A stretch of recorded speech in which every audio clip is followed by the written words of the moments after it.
Hej herinde. Jeg elsker blomster, så du skulle lige have lov til at se den her flotte farve. Jeg vil lige komme ind her og sige godt nytår til jer, lige før at året render ud, og før det skifter til 24. Det er jo helt vildt fantastisk med et nyt år. Tidligere der har jeg faktisk haft det sådan, at jeg var ikke så vild med nytår. Det var faktisk svært for mig med januar. Det var en ny begyndelse. Det var blankt. Det var et blankt stykke papir. Jeg kan huske også, at jeg har haft sådan en følelse af, hvad skal jeg kalde det, ensomhed, sorg over at skulle give slip på noget, og jeg vidste ikke, hvad der kom. Men sådan har jeg det ikke mere. Slet ikke.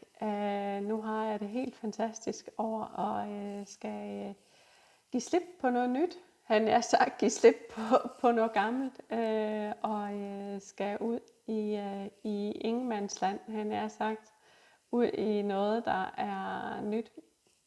Og det eneste, jeg ved med vidsthed, det er, at det bringer mig det bedste af det bedste. Jeg har i hvert fald i det år, vi går ud af nu, lært rigtig meget i forhold til, hvordan jeg egentlig ser udfordringer. Og noget af det, jeg tidligere har haft, det er den der følelse af, når jeg har stået i udfordringer. Vi alle sammen kommer til at stå i udfordringer, læringer. Og det er simpelthen en del af at være menneske. Det er en del af at vækste. Men sådan som jeg har haft det tidligere, det er, når jeg har stået i en udfordring, og jeg har kaldt det udfordring, så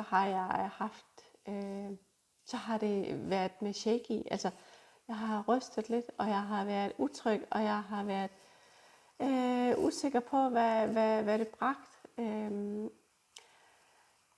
23 har lært mig at kigge på udfordringer med nye øjne. Så jeg nu står med i sådan nogle situationer, hvor jeg kan godt se, at det er en læringssituation, så plejer jeg faktisk at sige til mig selv, okay, der er noget, jeg skal lære. Og hvad er det så?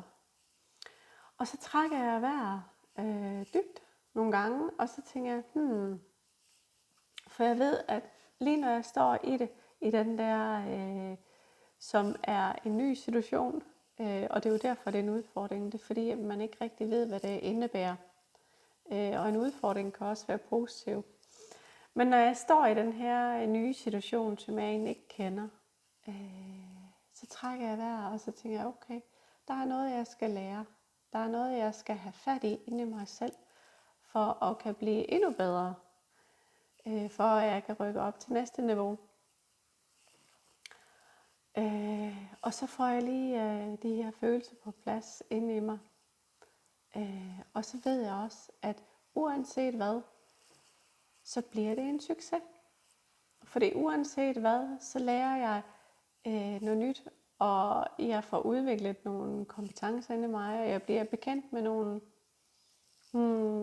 kompetencer, nogle kvaliteter. Jeg bliver bekendt med dele af mig, som jeg ikke har kendt før. Jeg bliver bekendt med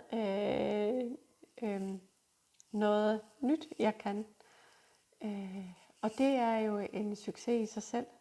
Så en læring er altid i mit mindset en succes. For enten så står man i en situation, hvor man skal måske investere lidt ekstra for også at høste den her læring. Men så til gengæld så bliver det også en succes i sidste ende. Det var lige lidt ord med fra mig, og jeg kommer meget mere på i 2024. Lige nu her er jeg faktisk i gang med at indtale en lydbog.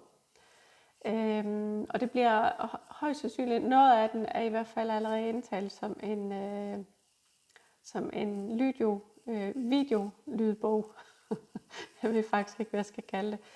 Men alt det her, det kan købes inde på min website, og lige så mine 2 bøger, og der kommer også på løb. Og der kommer alt muligt andet herinde. Så jeg glæder mig til et nyt år sammen med dig, hvad end det bringer, og så vil jeg ønske dig et fantastisk nytår. Vi ses. Hej!